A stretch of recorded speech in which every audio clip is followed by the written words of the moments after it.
Фитнес модел е и мотиватор. Лазар Ангелов.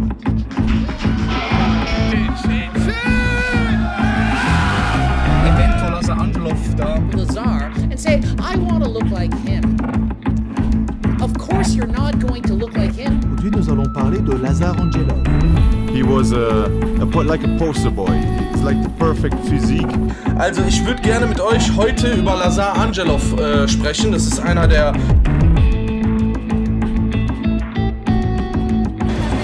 Lazar Angelov. And why do you pick Lazar? Let's find out together what I think about Lazar Angelov, why I think he's not natural. Said yes, and then Lazar's kind of like, oh, you know, comes down to genetics. Musclé, évidemment, moins volumineux et moins hypertrophié que... You have a documentary on YouTube coming out, and it's showing your whole life's journey.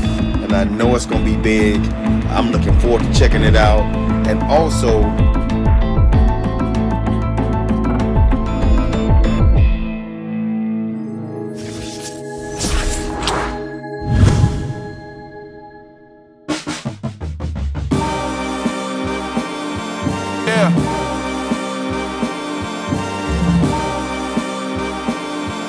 we back.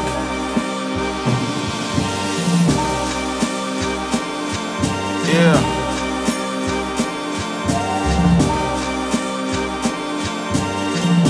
The GP will see you now. Look, free to return to that emo rap.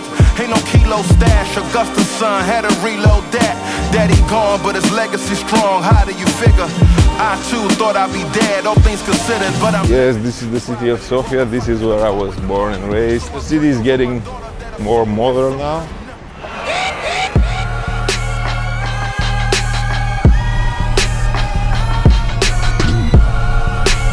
I think the city is getting better because, let's say 10 years ago, all the buildings were gray. There are some modern buildings, the infrastructure is getting better. At first I want to show you the good part of the city, because then we're gonna go to my ex-neighborhood.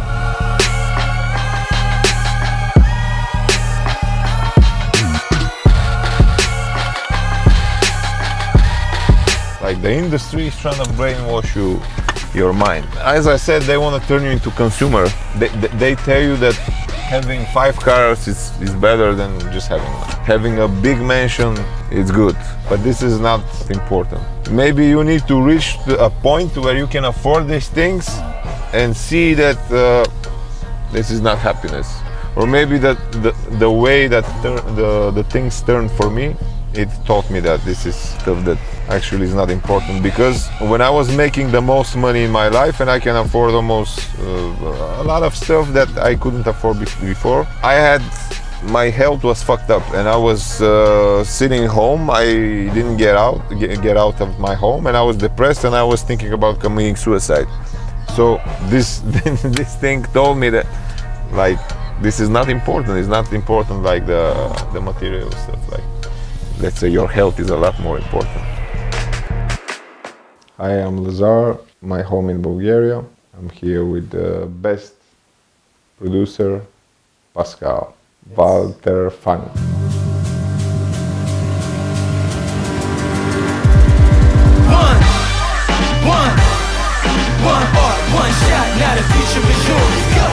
Yeah, there are a lot of IT companies here in Bulgaria because there are many IT specialists in Bulgaria. All these new buildings are outsourced companies. Now we're at home. Small room tour. This is the living room. These are the things that I film with, you know, lamps, lighting. This is where I chill. A lot of supplements. This is my brand, Lazar Angelov Nutrition. I drank all of this. Here I have this view where I chill.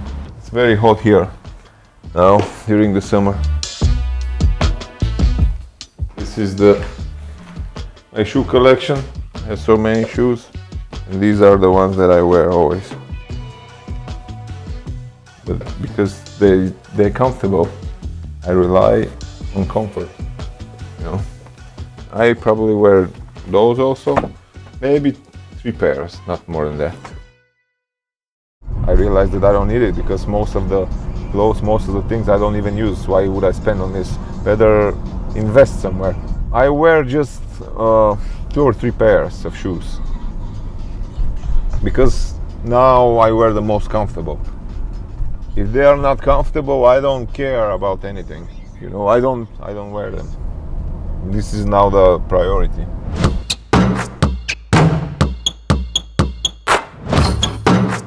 Oh, okay, these are not mine, so don't get me wrong.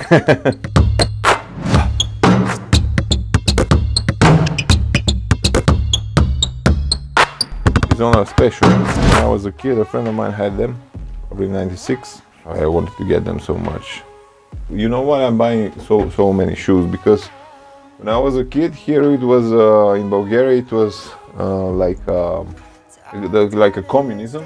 So we couldn't import stocks from the Western world. So when I was probably 10 years old, the stocks from the Western world came in Bulgaria. So we had Nike in the stores, but we couldn't afford them. So I could afford probably 1 pair, my parents could afford 1 pair of shoes per year. So, but I like shoes a lot because I was playing basketball. So I said when I grew up, I'm gonna buy a lot of shoes. When I was at school, first I was a very shy kid, so I was small for my age. You know, people make jokes of me, you know, when I was a kid, but I didn't care because I had these dreams. You know, I had basketball dreams. I wanted to be a basketball player, so this is my only focus. So I think kids in general nowadays, they don't have such kind of dreams. So if you have a dream, it can keep you away from everything. Because if you need to have focus, so I think this is the main thing that you need to have in order to live a good life. I mean, life with purpose, have a dreams. We are in the school I was studying here, a town called Bankia. It's a very big school for a small city. But everything broken now. I was breaking rims also. I was dunking a lot. I was jumping whole day, dunking, so I was breaking a lot of these. But at school, I cared only about sports. So if I have to be honest, I wasn't the best one at school. I was something in the middle. But I don't know, for me, school was never important. But that's wrong, kids. But I just knew that I need to finish school. And that's it. Otherwise, I always knew that I'm going to do something related to sports. School is important, you need to study. This was what I was doing. I was just going to practice. I just knew that I have to finish school, and that was it, you know.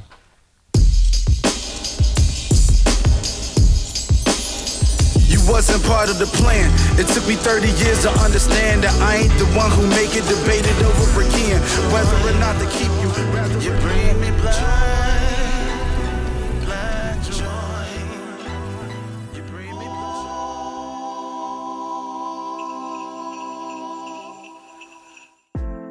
I got these pictures from Düsseldorf. Okay guys, this is my brand. I just say you try this pre-workout and after that we can speak. Because with supplements, the thing is that first you need to try. It's not like with clothes. But I guarantee that if you try, you're gonna want it again. You will never change your pre-workout. If you like strong pre-workouts, this one is for you. Because I like really strong pre-workouts. I like the energy to kick in. So if you like it, try it.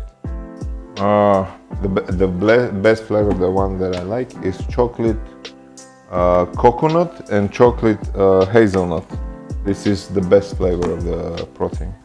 On every breakfast I eat protein with oatmeal. You know, that's my everyday breakfast. Well, when it comes to supplements like whey protein, I can tell you that most of the brands, they are the same. It's just the taste that makes the difference. Let's say when it comes to pre-workout, you feel something, right?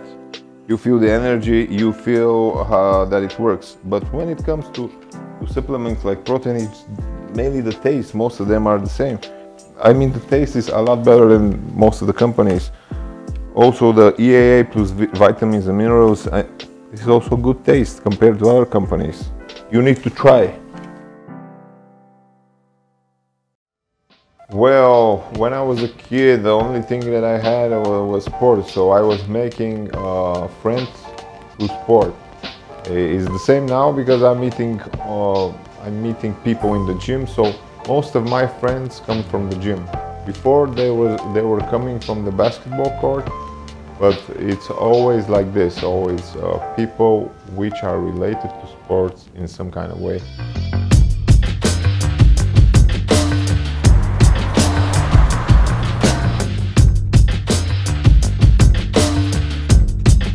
As a kid, moving was hard. I can live everywhere, but once you used to the big city, it's very hard to live in a smaller place.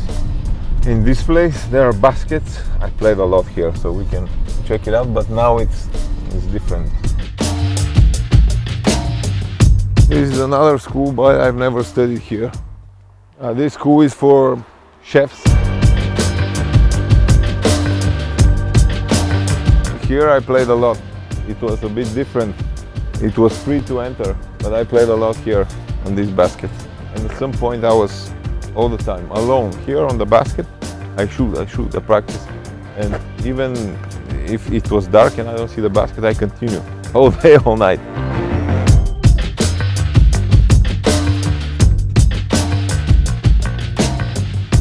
The first time I started lifting was in my basement.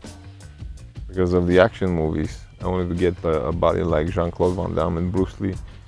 But then I started watching NBA, so the next thing is that I wanted to be an NBA superstar. My point of view right now, it's not realistic because I don't have enough height. I'm from Bulgaria, so it's not realistic. But when I was a kid, I believed it.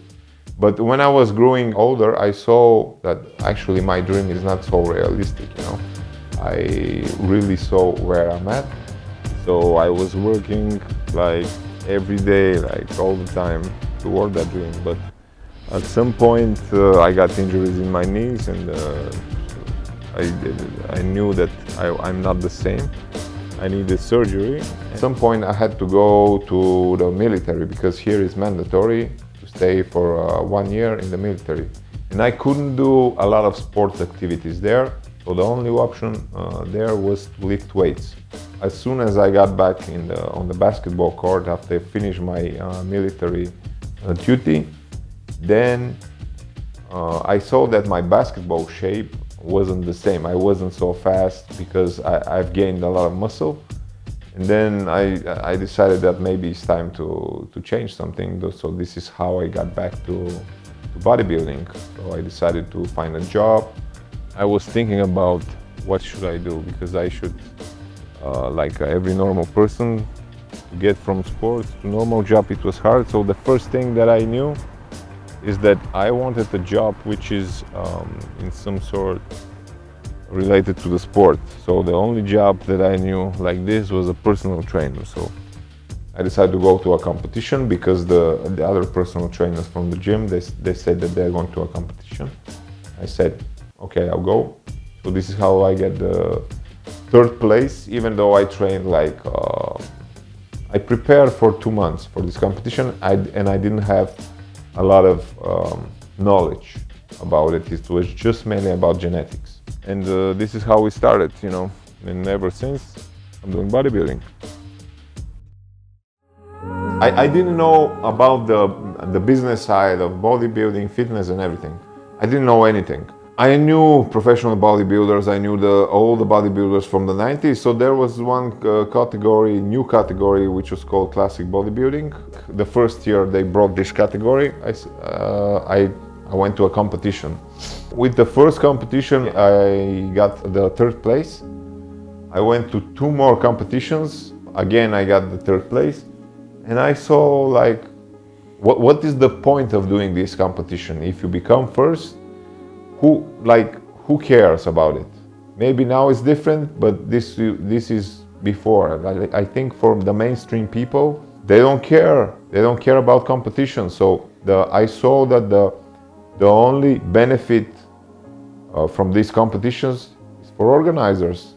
At this point, there was no social media, but after Facebook came up, I saw that there is this is the platform where you can show yourself and what you can do. In 2006, I posted a couple of videos on YouTube, but I didn't even know what was the purpose of it. Just wanted to show my body. And some of these videos, they become like viral for these days. This is how my idea of turning this into business came.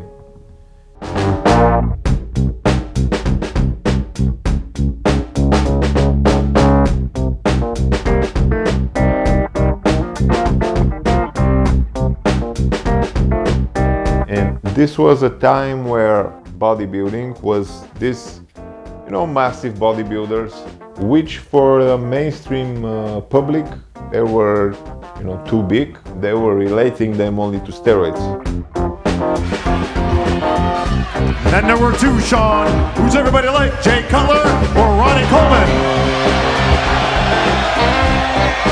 There can be only one. Sean, history will be made tonight. And me, on the other hand, I like more aesthetic physiques, smaller physiques. So I said, let's show this to the general public and see what they think about it.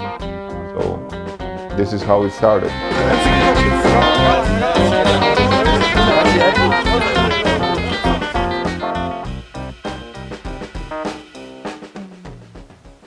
This is the bathroom. I always want to have a TV in the bathroom. To watch some TV while I'm taking I'm watching TV while I'm doing that. Here's the bedroom. This is the place for the clothes, me and my girlfriend. She's not here now. Okay, I don't buy any more clothes because I don't have enough space. This is my home office. Here we have another view to this.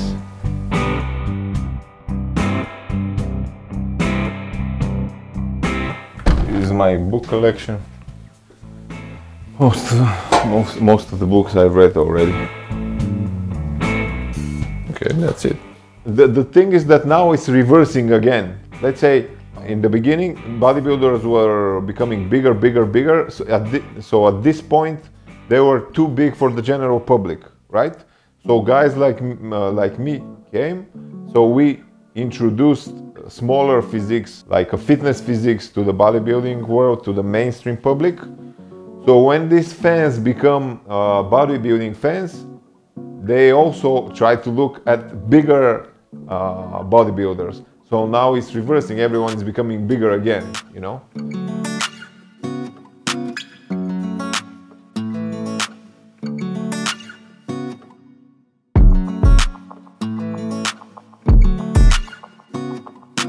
I grew up watching guys like Kevin LeBron, Dorian Yates, Flex Weaver, Ronnie Coleman. They were big, right? They were huge. But I never wanted to be as huge as them. I just use them as motivation. But kids nowadays, because they see the potential in social media, so they see that people with good bodies, they get more followers, they get more, contracts, they get money.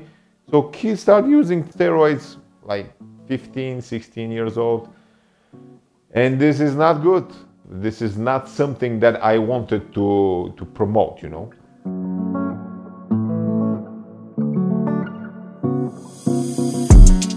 They say it has a reputation of a bad neighborhood, but when you grew up there, you don't see it like this, I think. Even now, to me, it's not bad. I want to see it through your eyes, through other people's eyes, because when you see something every day, at some point it doesn't bother you, You accept it as normal. The place that I grew up, exactly, I was placed a neighborhood called Lulin, which is at the end of the Sofia, and it's a typical working class neighborhood, which was built during the communistic days of Bulgaria. Locally, it's considered as a bad part, but for me, it's not a bad part. It's a good part. I mean, I'm related to that place, so I like it. I like it there. I still go train there. I have friends that own the gym there. Go train there.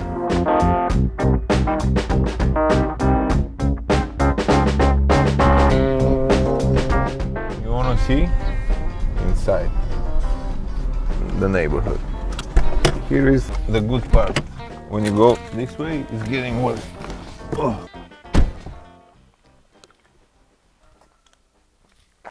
Welcome to Lublin, the best neighborhood.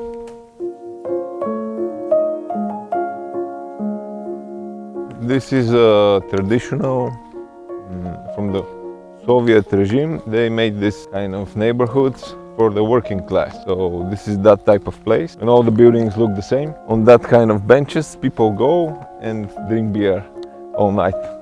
This is the Balkan lifestyle. This is a classic Balkan neighborhood. Now there are mainly old people in these old buildings. I don't know, it's authentic, I like it here. It's people who say that it's bad, for me it's not bad.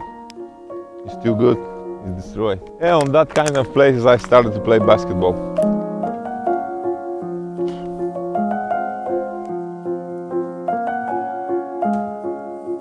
Welcome to Lublin.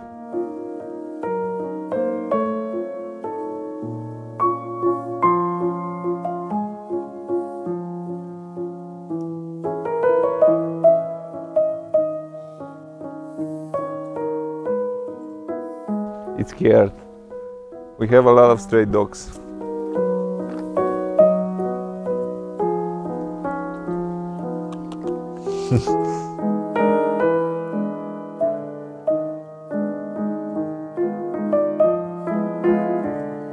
I'm still coming here every day because I train in a gym here. You know, I have friends that own the gym here. So I prefer to train in a small gym, which is, you know, it's not so crowded, so people don't bother, you know. I can say that when I was living here, I was the most, I felt hungry. So sometimes you need to come back to feel hungry, you know. Oh, I didn't have any dream job besides that. My only dream jobs were connected to sports. If you don't do sports, in my opinion, it's not fun. It was always like this. So when we were kids, we used to play football. It feels like this. And let's say you play all day, and then your mother screams from there, like, come up, you need to eat. And we don't want to go. We want to play more. I don't know, how do you find this place? This is my neighborhood. How do you find it compared to your neighborhood? Because to me, it's good, but everywhere I go, I'm okay with everything. I'm that type of guy, you know.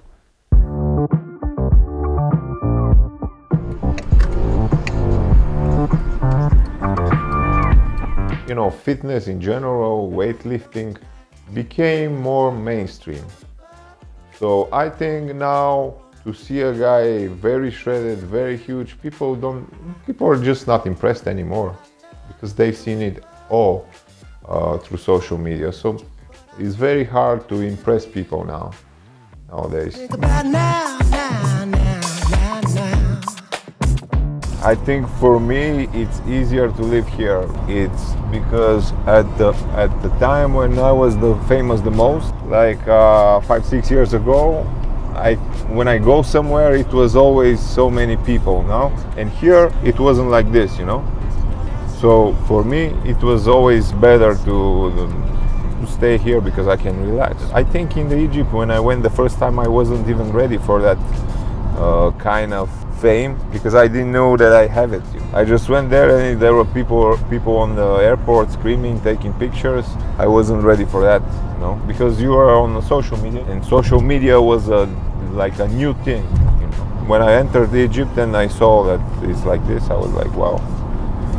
Then I saw that it's real, you know.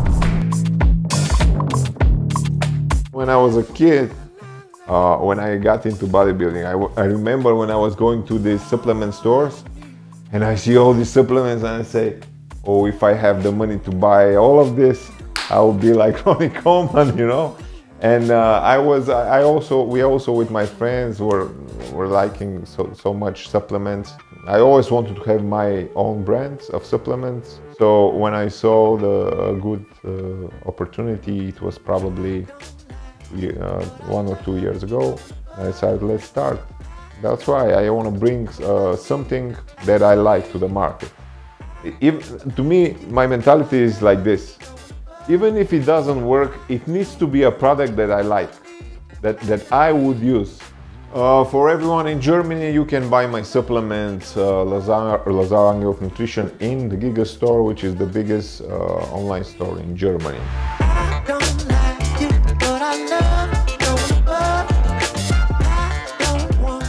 Lazar, what's going on, my friend? Big Ron here. Well, I want to say congratulations to you, my friend. And his team over there, his producer Pascal. Keep up good work. I hear the title of it is Gains from the Hood. Congratulations, guys. I know Lazar since about 2015, when I myself started my boss transformation and I entered the fitness market in Germany.